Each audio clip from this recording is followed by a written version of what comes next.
朋友们，大家好！现在我们目前看到的呢是广东省东莞市的一个东江，和在江的对面呢是广东省的石龙镇。这个石龙镇啊，它有几大特点。第一个特点呢就是面积比较小，面积啊只有13点多平方公里。然后呢，它的这个经济啊，在以前啊是比较靠前的，但是后来以后啊，慢慢的就靠后了。那么这个到底是什么原因呢？我相信大家对石龙比较熟悉的，肯定都知道它的名气所在。不管是咱们本地的朋友，还是外地来这边务工的人员，那么呢，对这个地方可能啊都并不陌生。纵然是说知道东莞其他地方的，在其他地方工作的人员呢，那么对石龙啊也应该并不陌生，因为啊东莞火车站就坐落在石龙镇区之内。这样子呢，因为大家都知道东莞呢是世界工厂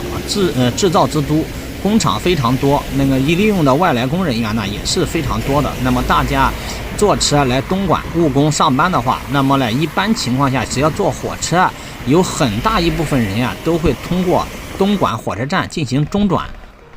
那么为什么这个广东省石龙镇在以前那么知名，经济那么发达，并且号称啊是广东的4大名镇之一，那么现在怎么默默无闻了呢？我也看了一组数据，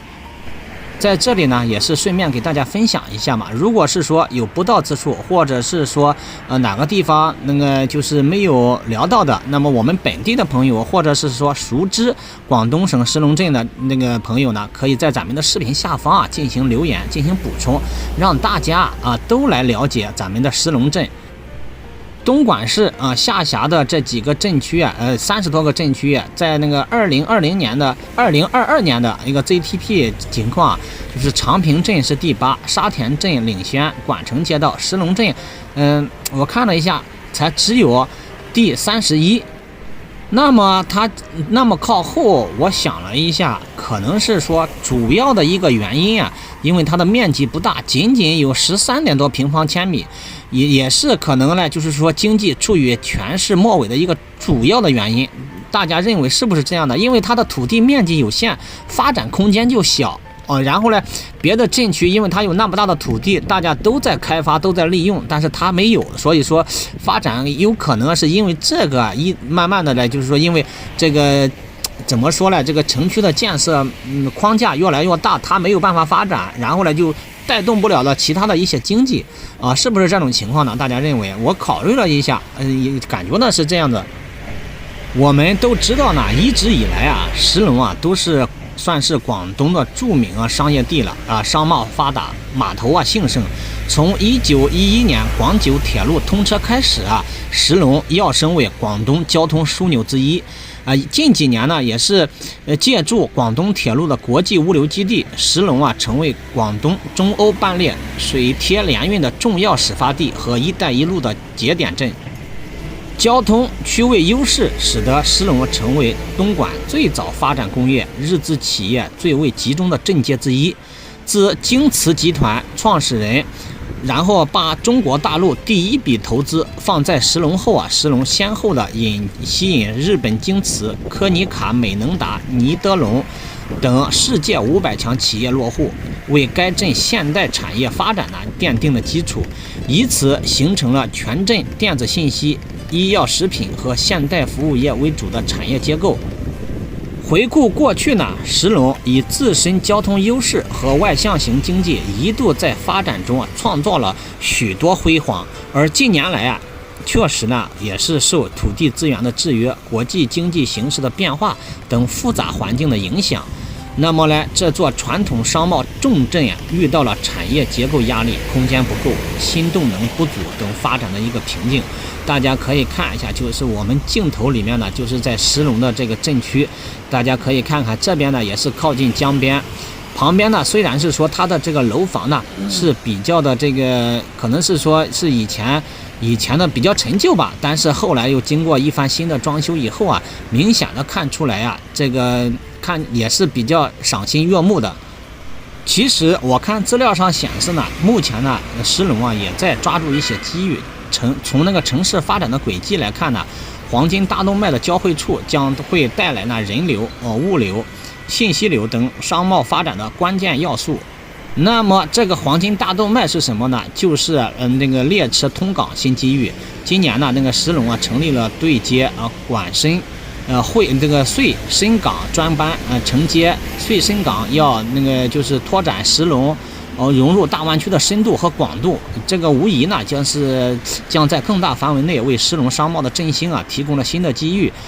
也是说随着交通的加速汇集吧，然后呢，石龙重镇的商贸可能会有了更大的一个底气。最重要的一点呢，在未来呢，东莞火车站地区可能将定位于，我看那个资料上显示，以商贸物流、生活服务为主导的东莞市区门户的一个中心。规划建设的这个东莞站很多的大型的项目围绕着交通、产业、商圈，正在形成一个城市功能高度复合的活力策源地。成长性呢，就是具备极大的想象空间。与东莞其他镇界不同的是呢，作为传统的商贸镇，石龙它目前呢非常重视产业和城市的融合发展。老城区、新城区和西湖区三大区域给予各自优势发力商贸，如新城区和老城区打造以各类消费为主的商贸综合体，强化商贸镇的这个品牌价值。西湖区呢，它是主打了其他的一个项目开发，包括大力推动齐云城市广场的建设，并谋划将其打造为年轻人的潮玩新天地。三大区域各具优势，形成互补，错位发展的一个城市特色。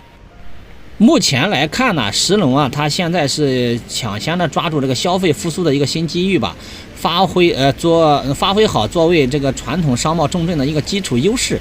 重塑石龙体育消费、批发市场、夜间消费、文旅融合等品牌价值，加快那个形成呢消费畅旺的一个小气候，打造辐射周边的区域消费中心。大家来看一下，目前的这个江边的那一片是一排排的别墅，这个呢也是比较，应该是也有一些年限的一个别墅区了，但是里面规划的是非常好，包括这个沿江两岸，现在这个景色就是越来越好。我也看到了，在江边两岸有很多的这些步行道或者是绿化带都在整修，并且呢，站在这个桥上呢，放眼望去真的是石龙的这个。整体的这个城建，那慢慢的都会好起来了，并且有一些成熟的这个商圈，也是吸引了周边的镇区来这边游玩。最主要的一点呢，石龙这边它也是有文旅方面的一些资源的，比如说以前传统的留下来的那些老的火车站，还有一些民国这个建筑特色的一些这个老街，还有这个中山公园，并且它这个历史文化气息也是非常浓厚的。有很多这个石龙的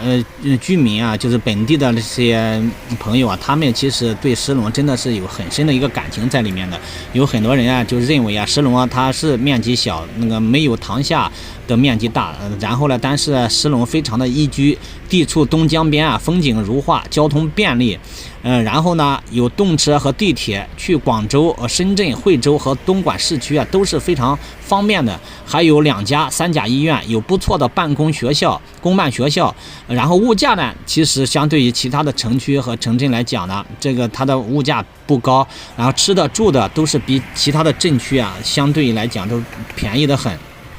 不管它的 GDP 怎样石龙这个小而精美，非常适合宜居嘛，三桥汇聚是吧？翡翠东江，灯火璀璨，富有小资生活的一个情调感。石阶石牌横立起实，其实真的是没有它的这个地理环境好。说句实在话。还有一些朋友们也在讲呢，东莞最有城市味道的是虎门和石龙。这石龙确实我们能看到一起来厚重的这个历史城市文化气息都在里面。走在这个，特别是走在你看这个地方有一带一路石龙速度是吧？这种明显的可以带动石龙的整体发展。大家可以看一下这些他们这个石龙镇区的这个城区，虽然它命名有很多是以村命名的，其实石龙曾经在以前呢都是比较繁华嘛，所以繁华经济发达，所以说它是这边其实是镇区是属于城区吧，老城区。有一些传统文化在里面，所以说呢，这个有文化底蕴的小镇相信有很多人都会喜欢。有时间呢，也希望大家到石龙这边来走一走、逛一逛吧。不管是在这边务工也好，或者是过来游玩，然后都是可以的。那么这个视频都跟大家分享到这里了，下期再见。